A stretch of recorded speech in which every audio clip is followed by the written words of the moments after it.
So today I want to make a case or an argument for the most important chord progression in music, more specifically tonal music. But first, let me give you some examples that plea my case. A long, long time ago, I can still remember how that music used to make me smile.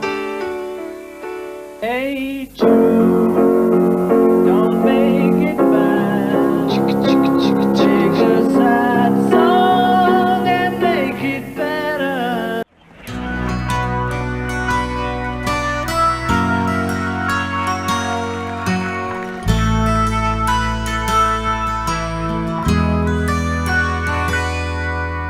So maybe you picked up on what all three of these songs had in common. If not, let's break it down right now, starting with that Don McLean song, I guess, American Pie.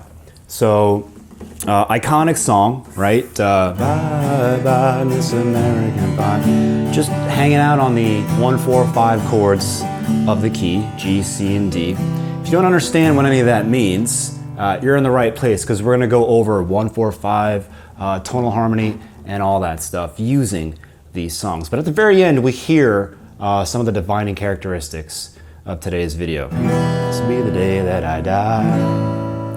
This will be the day. And then right here, we have this change. This D7 to G. So what makes this chord progression the most important chord progression in music? If you're new to MDEX Music, we create music books and apps, piano arrangements, and we discuss improvisation, songwriting, and sometimes we take music theory to strange and uncharted places. So subscribe and hit the bell, and join us for exclusive access to our ever-expanding library of music resources. Let's start with the tritone and the tritone resolution that this chord progression offers us. And then by way of that, the function of tension and release that all music, or at least tonal harmony, is based on. So inside of this D7, inside of this dominant 7 chord, I have this tritone between the 3rd of that chord and the 7th of that chord. Now the tritone is one of the most dissonant intervals in music, and so what I get from this tritone, or the chord that contains it, when I go to the next chord, is a resolution of that tritone. This note goes up, this note goes down, and we get this.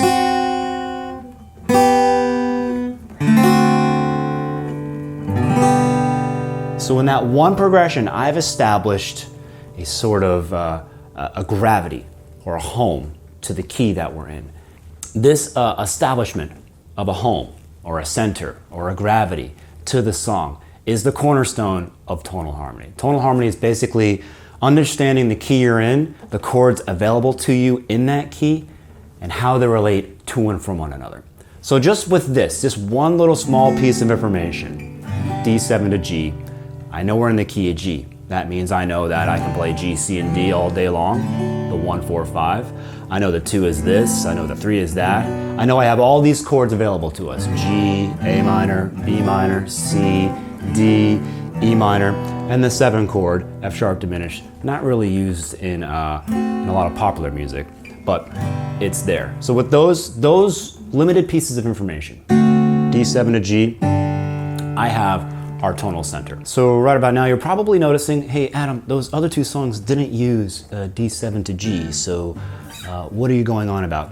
Great observation. So that is a great segue into, well, what tonal harmony really is. It's not the name of the chord that's that important. The alphabetical designation of the chord is just an arbitrary way by which to refer to that chord. When we're thinking tonal harmony, we don't want to think too much D7 to G. What that really was in American Pie was a 5-7 to 1. And that dominant to tonic movement, that perfect authentic cadence sound, is what gives us that tonal center and all the context we need to understand the song. That tension and release is what we're talking about. Not D7 to G, but 5-7 to 1. So when we look at Hey Jude, we see that same exact movement by way of a different key, therefore different chords. And that key in the key of F, our 5 to 1, is C7 to F. So, remember to let her into your heart, then you can start. There's our 5-7. You hear all the tension? That sends us home. So it gives us the tritone resolution that we talked about in American Pie. The 3rd and the 7th of the 5 chord resolved by way of half steps to the root, and the 3rd of the 1 chord. And there's a lot of really good tension release quality to that. Again, because the tritone is a really dissonant interval. If you measure the frequencies of this note against that note, you get an extremely high ratio, which is I guess a mathematical way of proving the point how dissonant the tritone is, or any dissonant interval really is. And then it just goes nicely to F and A. So again, our 5-7 to 1. So that third example, Hotel California,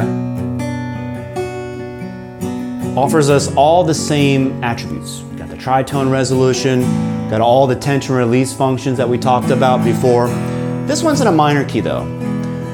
So when you hear the end of the cadence, you're gonna hear this return to a home, a gravity, a center, but this time we're in B minor. So I get F sharp 7, the 5, to B minor, the 1. And there it is again. It doesn't matter whether I'm resolving to a major target or a minor target. We still have that tension release because we still have that tritone resolution. We still have the tritone in the dominant chord, the 5 chord, that resolved to its target. So whether you're doing it in a major key, whether you're doing it in a minor key, this 5 to 1 movement is crucial in establishing the tonal center of the key, and therefore all the things that are available to you. And this is important not just for understanding, I guess, what you're listening to, but also creating. Because when you're talking about the rules of music, tonal harmony, these expectations, then you get to talk about subverting them and making like deliberate choices as far as, well, what if I want to make it sound different? You gotta kind of know what's in the box to aim for stuff that's outside the box. So a whole sort of Pandora's box can open up to us once we understand the fundamentals or the tendencies or the rules of the game that we're playing. And in this case, it's tonal harmony.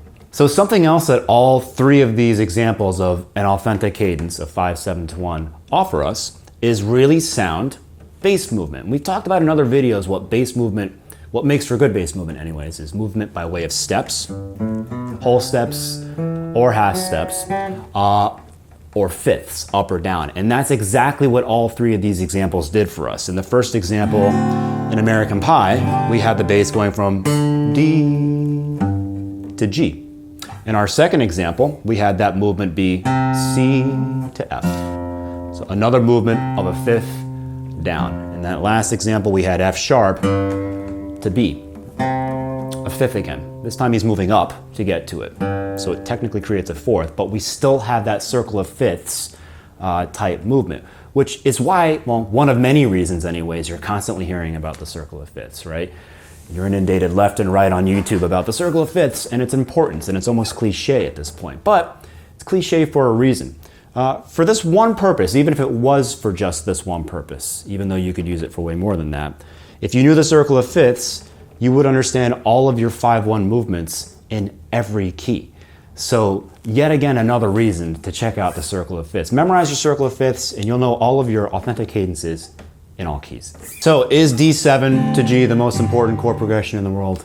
Well, yes, but so is C7 to F, and so is F sharp 7 to B minor 7. These tendencies, or tendencies like this, and there's a whole bunch of them by the way, are so predictable, so reusable, you're gonna see them so often to the point where if you understand how and where to find them, you can understand almost anything you need to about tonal harmony. We can actually map them out. We can superimpose them onto a map and learn them that way. And that's something we're gonna do throughout this series, is use tonal harmony on a map. We're going to map tonal harmony so you can see all these functions, how they relate to one another a little bit easier. We tend to be visual learners, so I found that this really helped me, and hopefully it helps you too. So come along with us on our journey to understand tonal harmony. Thanks again for joining us today. Check out our channel for all sorts of useful music theory lessons. And if you're not a member yet, go ahead and do so by clicking on the join button or the link below. For our members, we're going to include a worksheet that lets you fill out the circle of fifths from the perspective of all 15 keys. That's right, I said 15 keys. To better understand that, check out this video down below where we talk about Victor Wooten's 15 key theory. Thanks again for watching. Check us out next time.